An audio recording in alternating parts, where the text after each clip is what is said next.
Olá pessoal, nesta semana iremos trabalhar a representação da surdez e o discurso dos pais e mães diante da surdez do filho. Nós tivemos o discurso das pessoas surdas e agora nós vamos trabalhar o discurso dos pais e das mães. Inicialmente, analisar a pergunta de uma mãe que diz que descobri que meu filho é surdo. Devo continuar a falar com ele em português, estimular a fala oral ou aprender a me comunicar e educá-lo com uma nova língua? Interessante essa questão que a mãe colocou. Inicialmente, eu tenho que falar: seu filho é surdo, mas qual o residual auditivo que ele tem? Ele tem residual? Ele apresenta algum residual? Sim ou não? Qual a idade que ele está agora? Qual a idade que ele adquiriu a surdez? Na idade pré-linguística ou na idade pós-linguística? Porque ele pode ter nascido já surdo, já com a deficiência instalada, mas ele pode ter adquirido a deficiência com 3, 4 anos, numa idade posterior ao início da fala.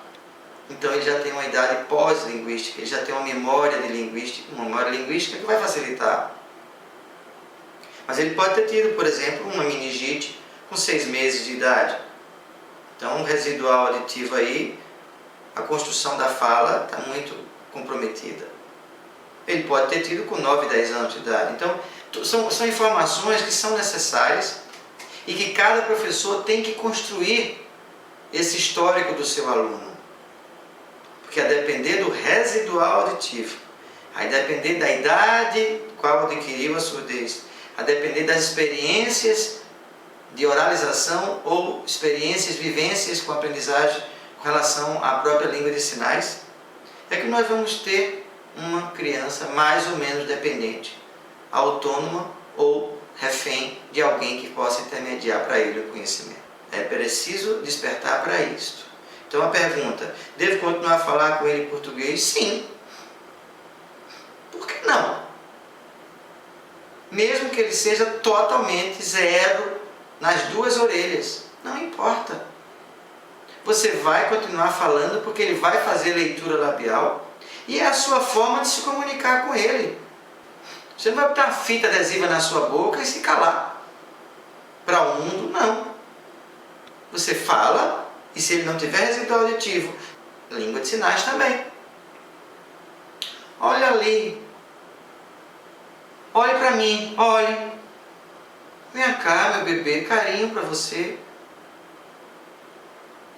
Vamos junto comigo, pega aqui na minha mão, vamos passear. Vamos passear, vamos passear? Vamos passear? Estudar agora, vamos estudar. Precisa estudar sim, por que não? Vamos. Bola, quer bola? Depois, agora estudar. Então são essas construções que vão sendo feitas entre a relação mãe-filho, pai-filho, pai-criança surda. E se tem residual auditivo, vai dialogando com você também, com o residual que tiver. Não se cale na frente de um filho, não se cale na frente de um professor. Embora tenha alguns discursos que desviam esse sentido e dizem. Tem gente que tem professor surdo que, para ensinar Libras, coloca fita adesiva na boca do aluno. Isso este ano, aconteceu neste ano, já soube de aluno. Professor surdo, concurso de pedagogia. Essa é a pedagogia do surdo, ensinando para ouvinte. Isso é uma violência, isso é uma agressão. Não tem sentido. Você vai falar com seu aluno surdo, com seu familiar surdo, converse, fale, oralize também. Quantos surdos não emitem sons na hora que estão colocando o sinal? Vamos acabar com essa forma de pensar que para falar Libras tem que calar a boca. Tem que fechar a boca. Não é assim. Vamos respeitar o direito do ouvinte também de falar. Não é porque tem surdo tem que ficar todo mundo calado. Não. E como é que vai respeitar o surdo que tiver residual auditivo? Vou estimular a fala oral? Bem, estimular a fala oral vai depender da condição do sujeito e da sua condição de saber que ele vai passar 8, 9, 10 anos para acontecer isso se ele for um surdo profundo, ainda usando o aparelho. Isso tem que estudar caso a caso. E para educá-lo, vai educá-lo com língua de sinais. Só que não é só falar o sinal, mas tem que ter uma estratégia educacional diferenciada para que possa atingir o mental, o cognitivo daquela criança, para ela poder desenvolver então suas aptidões e suas habilidades. E aí uma vez eu escutei de uma mãe: o surdo é ele, porque eu que tenho que aprender a falar com ele. Ô mãe, porque é muito mais fácil você aprender língua de sinais e se comunicar com seu filho do que fazer com que seu filho venha aprender a falar oral. Então, se comunicar com o surdo pode tornar-se um sério desafio e resulta num desastre pessoal e social quando o processo comunicacional e educacional não respeita as condições e a especificidade da percepção sensorial decorrente da limitação ou ausência da audição. Solé, no livro Sujeito Surdo e a Psicanálise, editado em 2005, que foi sua tese de mestrado, traz contribuições fantásticas para a educação do surdo, para a formação do sujeito surdo. E ela diz o seguinte, que o desconhecimento da surdez pode salvar o bebê e a família da ruptura e da dor que o diagnóstico causa. Enquanto os pais não descobriram, não têm a certeza de que a criança é surda, continua a vida normal, conversando, falando, trocando ideias. Quando descobre, pensa que por isso, trava e cala a boca. É um erro. É um prejuízo. Tanto para a família como para a criança. Então isso vai precisar trabalhar isso muito bem. O fato de falar, de oralizar, de dar carinho com as mãos, com o olhar, de dar atenção e respeito com os sinais e oralizando também. Solé continua dizendo que quando uma família recebe o diagnóstico de que o filho é surdo, invariavelmente se cala. E aí a resposta de uma mãe: mas não adianta falar com ele, ele não ouve. Não, mãe, ele pode não ouvir. Mas existe com o conjunto da fala oral, o conjunto do corpo, a expressão, o sentimento, o afago. Então é preciso colocar tudo isso e fazer com que a criança surda perceba todo esse ambiente, todo esse momento de comunicação e de prazer. Então, no caso de Solé, nada mais é dito a ele e o filho fica excluído do discurso materno. Esse é um erro muito grande. Todas as suposições que os pais fizeram, todas as antecipações desejadas pelos pais, são imediatamente revisadas e abandonadas. Então, é preciso que se faça um trabalho com esses pais para que eles não entrem nesse processo de emudecimento. É o confronto com a realidade insuportável por conta de ter uma criança surda em casa.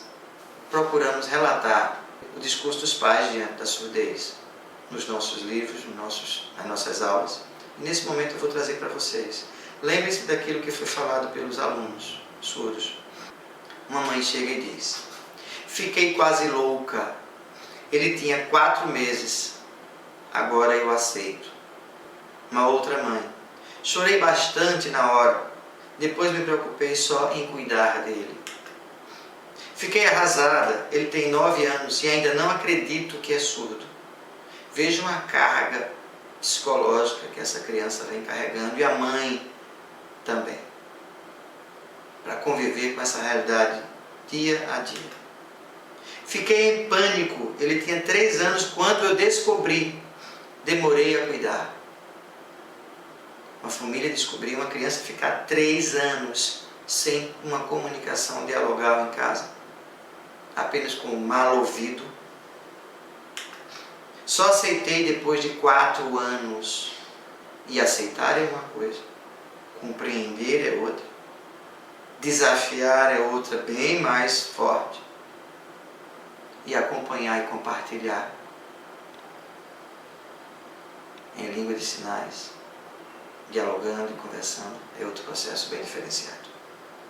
Então, muitos pais estão desassistidos do aspecto psicossocial em relação à surdez de seus filhos. Já uma outra mãe: foi tudo tranquilo, eu já tinha amigos surdos, não senti impacto. Vejam como é a diferença. E a outra: tudo é normal, as pessoas é que tornam complicado. Despertar da surdez para quem não tem experiência e despertar para a surdez para quem já tinha relacionamento com outros surdos, com outras crianças surdas, ou jovens ou adultos surdos, ou outros na família. Então é bem diferente esse processo de compreensão. Eu tenho aqui um discurso de um pai diante da filha surda do qual a mãe separou-se e viajou, deixou a criança com ele. Eu sempre deixava essas coisas de educação e orientação de mulher com a mãe. Mas depois da separação, ela foi embora para São Paulo, deixou a menina, agora com 15 anos, comigo. E eu tive que aprender a falar, aprender Libras e educar do meu jeito. Não é fácil, não, porque de vez em quando ela chega com uns sinais novos e eu não sei o que é. E fica cheia de gosto. Com o namorado é outro problema. Ele fuma maconha e eu encontrei uma mensagem no celular dela que ele ia me matar porque eu proibi o namoro. E os dois são surdos. Continuando a pesquisa com as mães, 65% afirmaram ter recebido alguma orientação dos profissionais da saúde para procurar a ajuda de uma escola onde as crianças pudessem aprender Libras. Nenhum deles orientou quanto à necessidade de aprendizagem dos pais para a aprendizagem das Libras e saber como a criança iria ser educada, que é para mim tão importante quanto aprender a língua de sinais, aprender a saber como lidar com a criança, para poder saber como interagir, dar os limites, orientar, educar, trabalhar as regras sociais. Isso é fundamental. 93% afirmaram que sentem dificuldade e que só falam oralizando para seus filhos. Não fazem uso da Libras e ainda pedem para que eles escrevam. Sabe o que é 93% dos pais não saber utilizar a língua de sinais para os filhos? Isso é um total abandono familiar da casa. 56% afirmam que os seus filhos têm resíduos auditivos. 21% acham que a educação de uma criança surda é igual a de um ouvinte, pois seus filhos são inteligentes. Não compare inteligência com a questão da surdez da cognição visual. Se confunde muito a questão da surdez como se fosse comprometimento mental. Agora veja a relação. Neste ponto, os pais confundem inteligência com oportunidade cognitiva diferenciada e a surdez como se determinante do déficit cognitivo ou transtorno do comportamento.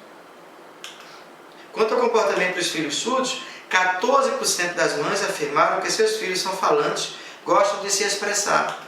E 42% apontam seus filhos como calmos e tímidos. Sendo que outros 42% percebem que seus filhos são bastante agressivos e que a escola tem ajudado seus filhos mais a escrever do que a ler. Considerava a variável residual auditivo presente serem as mais falantes e comunicativas. Onde eu quero chegar?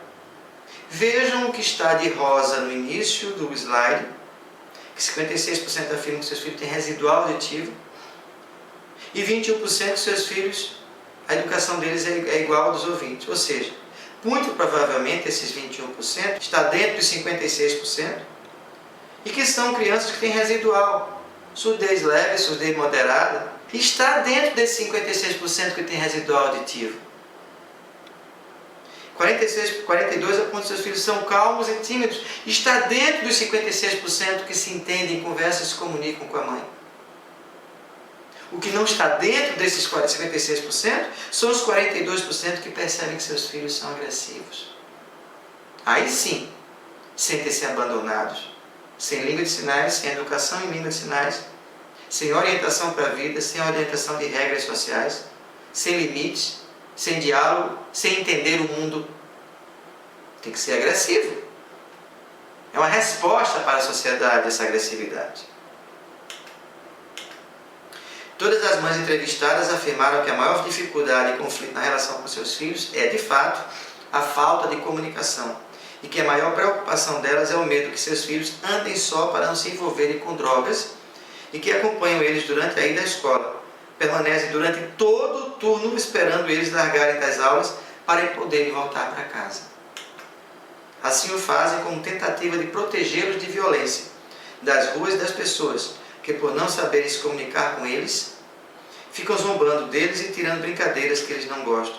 70% das mães alegam que a gestão da escola é muito ausente quanto à orientação educacional dos seus filhos e que o distanciamento da gestão escolar para com as famílias de crianças surdas aprofunda ainda mais o fosso da ignorância e do abandono. Ainda essa semana eu me conheci uma surda de 17 anos.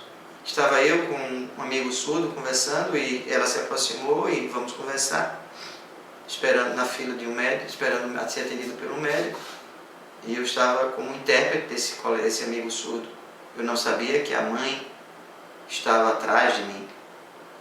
Quando ela começa a conversar em língua de sinais e a gente interagindo, eu comecei a escutar a mãe interpretando. Eles estão falando da escola, eles estão falando qual é a série dela, eles estão dizendo onde é que trabalham. Então eu percebi que a mãe sabia a língua de sinais. Imediatamente eu me voltei e conversava com ela. Com a idade dela, da jovem, 17 anos. Com que idade teve a surdez? Aos 6 meses ela teve meningite. Daí em diante, aos 5 anos foi para a escola, mas nunca teve intérprete. Só aprendeu língua de sinais a partir dos 11 anos. E ela tem medo de alguns surdos que se aproximam dela, porque ela tem a mente muito inocente. A menina jovem tem 17 anos. Não está preparada para a vida. Não está orientada para os conflitos e dificuldades. E o processo dela, aos 17 anos, ainda é de superproteção. Quando ela viu que eu fazia parte da universidade, professor da universidade, que fui logo me apresentando junto com um amigo, então ela se acalmou e deixou a gente trabalhar à vontade. Porque ali já era um trabalho, trocando ideias, conversando, pegando informações, e vendo como é que ela trabalhava a vida, na escola, nas relações com as pessoas. Foi muito interessante esse diálogo.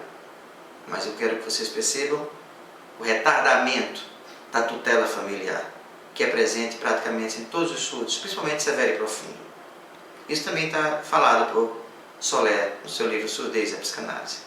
A representação que os pais têm da surdez acarreta um risco de excesso da violência secundária, o que mantém sujeitos surdos e em estado de tutela permanente, que eu acabei de falar, impedindo que cheguem à maturidade e se tornem sujeitos do seu desejo. É essa violência secundária que Soler fala, o retardamento da tutela. De um modo infantilizado, ficam toda a vida pedindo permissão ao outro.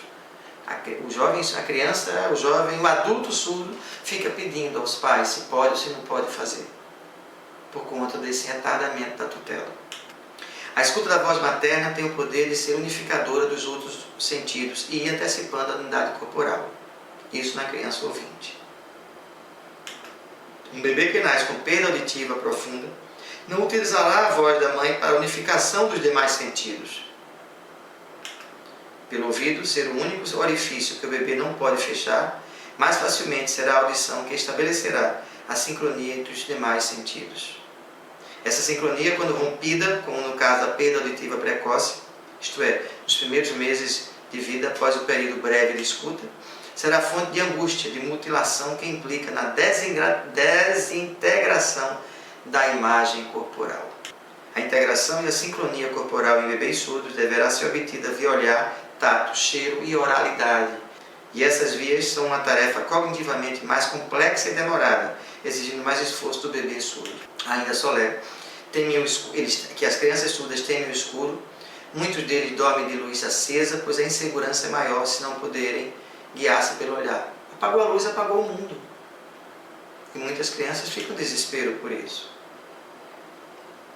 Ao fechar os olhos, o mundo desaparece. É necessário muito amparo na metáfora paterna para que eles não tenham medo de desintegrar-se.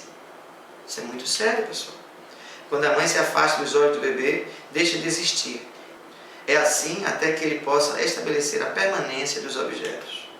O bebê surdo tende a ficar preso no corpo orgânico por mais tempo que o bebê ouvinte. E esta impossibilidade da entrada no jogo dos significantes pode manter uma imagem inconsciente do corpo não separada passivamente aberta. Estes bebês surdos, sentindo-se mal amados, com maiores períodos de ausência materna, fazendo com que eles se sintam abandonados e mal investidos. Chegam ao término do primeiro ano de vida sem uma língua que lhes apresentasse um signo linguístico, capaz de substituir os signos primários. E a falta da audição pode acarretar a falta da construção de um eu ideal, identificando com uma imagem denegrida de si. Em decorrência dessa desvalorização, não investiam na capacidade de falar, pensar, trabalhar, estudar ou sonhar com o futuro. Vamos rever depois os slides do discurso dos surdos, como eles falam de si próprios em relação à escola, em relação ao futuro.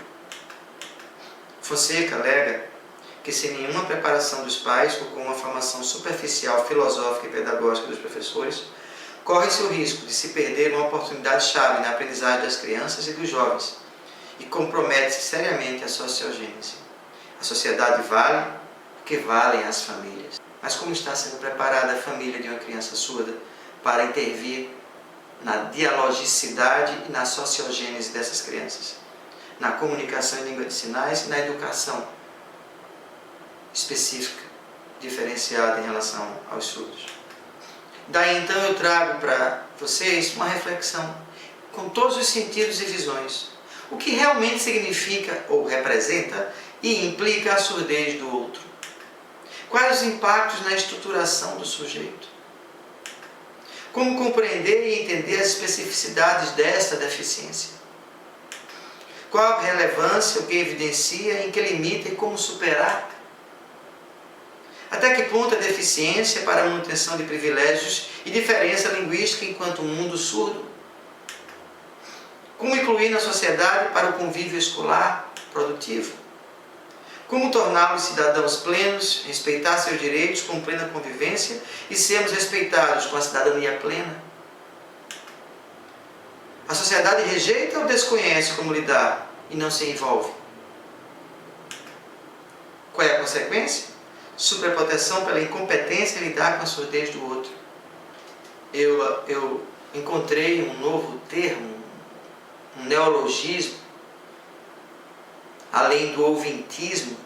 Tem um surdo aí na internet, no YouTube, falando de audismo e chamando, conclamando os surdos e intérpretes para lutar contra o audismo, que segundo ele é a audição como única forma de defesa da vida. Está lá. Quem tiver tempo para assistir esses vídeos, boa leitura. Depois dessas questões, eu vou refletir o que Gaspar,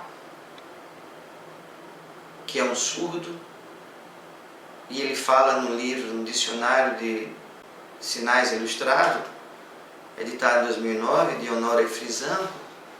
Eu acho muito interessante esses 3 livros que estão à venda no mercado. E ele diz assim: acredito que o melhor para o surdo é aprender a língua brasileira de sinais.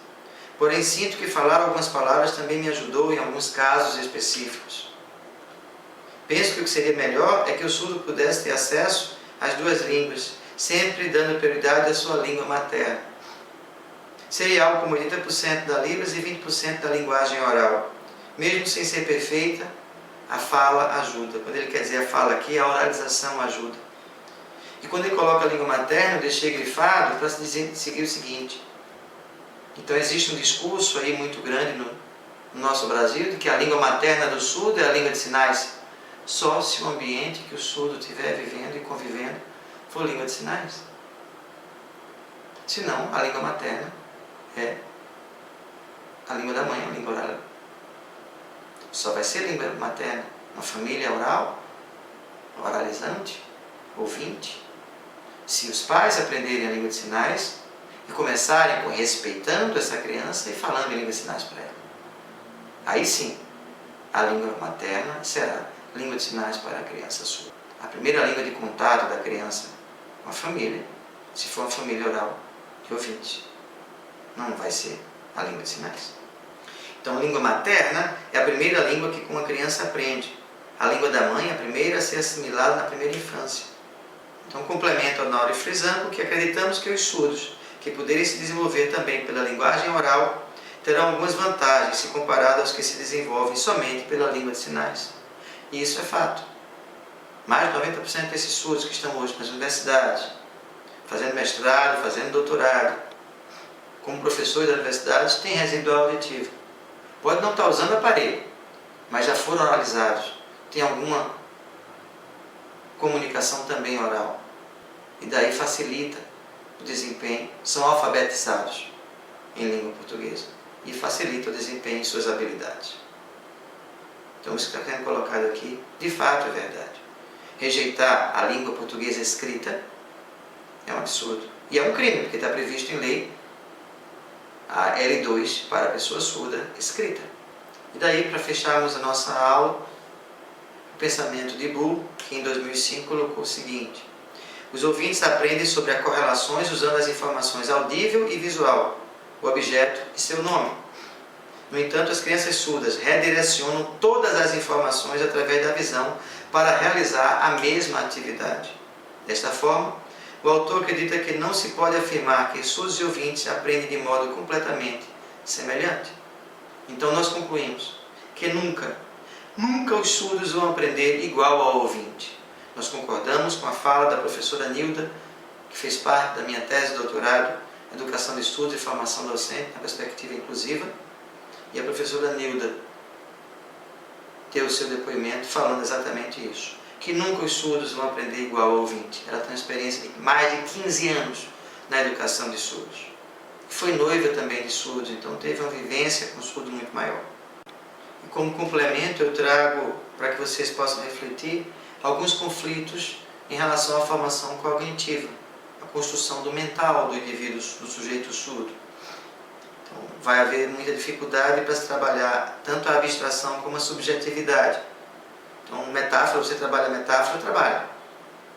Mas explicar algumas metáforas para os surdos não é fácil.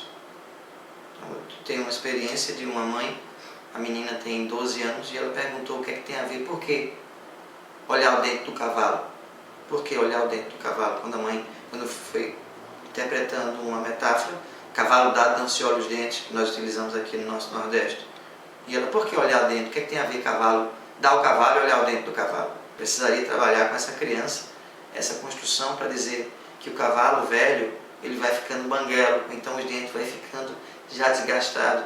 Então se você ganhou, você não tem que ficar procurando detalhes, se gostou, se não gostou, se está ruim, se está bom, não. Foi dado para você, então receba com carinho e atenção. É isso que quer dizer por trás desse ditado popular. Então alguns ditados populares dá para você explicar, outros não dá para você explicar. Por exemplo, molhar o biscoito ou afogar o ganso. Como é que você vai trabalhar essa relação? A depender da idade da criança. Porque tem muito aspecto com a sexualidade. Pendurar a chuteira. Por que pendurar a chuteira? Vai fazer relação do sapato a trabalhar? Mas você só usa sapato para trabalhar? São essas situações que você tem que trabalhar a metáfora, a construção, o que é que está por trás. Metáfora, sinal de metáfora é isso. Você coloca assim e faz, bota para trás. Ou aqui e coloca o dedo para trás. Que é para caracterizar o que é que está por trás disso. Então o que é que está por trás dessas reflexões? Como orientar para uma pessoa surda essas metáforas? E explicar o que é metáfora. Não só metáfora, mas também a questão da construção de conceitos. Nós vamos ter uma aula sobre isso. Mas nesse momento que a gente está falando sobre o discurso dos pais, discurso dos surdos, essas reflexões, esses pensamentos, eu já vou colocando para vocês algumas situações. Então aqui, por exemplo, eu estava com uma faca molando a faca. Chegou um surdo, que aí eu mostrei para ele que a faca estava toda irregular. Que nós explicamos que isto, para nós ouvintes, a faca não corta, a faca não corta, ela trava, fica difícil. E aí nós falamos que a palavra é a faca cega. E eu peguei a faca e amolando. Depois ficou bonzinho, chamei eles. E agora? Agora esse a faca vê. Ele usou uma lógica. Mas não é a lógica da metáfora. Numa outra situação, eu estava dando aula com mais de 20 alunos ouvintes no centro de formação e estávamos falando sobre sexo e sexualidade, essa palavra. E eu dizendo que não tinha um sinal para sexualidade. Coincidentemente, chegou um jovem surdo, professor, um amigo meu, que já tem um curso de pedagogia, já tem um curso de letras libras, já ensina em várias universidades e também no estado. E eu perguntei para ele o que era, qual o sinal, já que eu não conhecia, e coloquei a palavra no quadro, sexualidade. Escrevi lá a palavra e perguntei para ele. A resposta dele foi clara e objetiva. Sexo, que é uma coisa normal, que fica lá no canto. E sexualidade é o sexo com promiscuidade. sexo em todo canto. Esta foi a construção do conceito e ele, enquanto professor, é o que repassa para os alunos, surdos e ouvintes. É esse o seu conceito de sexualidade. Detalhe, com o curso de pedagogia, com o curso de letras libras, 2 cursos superiores, professor de universidade. E por outro lado, que o homossexual não faz sexo. Bota só uma roupa de mulher, sai fantasiado, se pinta, mas não faz sexo. E como mensagem final para vocês, eu trago uma escrita que desde 2006 vem acompanhando nossas atividades de formação. Quando a Libras tornar-se uma língua mais falada do que o próprio inglês e o espanhol dentro do nosso país, de tantas faces, ilhas e reinados, teremos mais respeito e dignidade pelos surdos. No mínimo, vamos compreender e aprender como melhor conviver com as diferenças comunicacionais e educacionais. Se cada vez mais dependemos de intérpretes para intermediar a nossa fala com os surdos sinalizantes, deixamos de aproveitar e respeitar a singularidade das pessoas e, o que é pior, estamos atribuindo a relação e a dialogicidade humana a serviço de outrem. Boa reflexão para todos vocês e uma boa semana.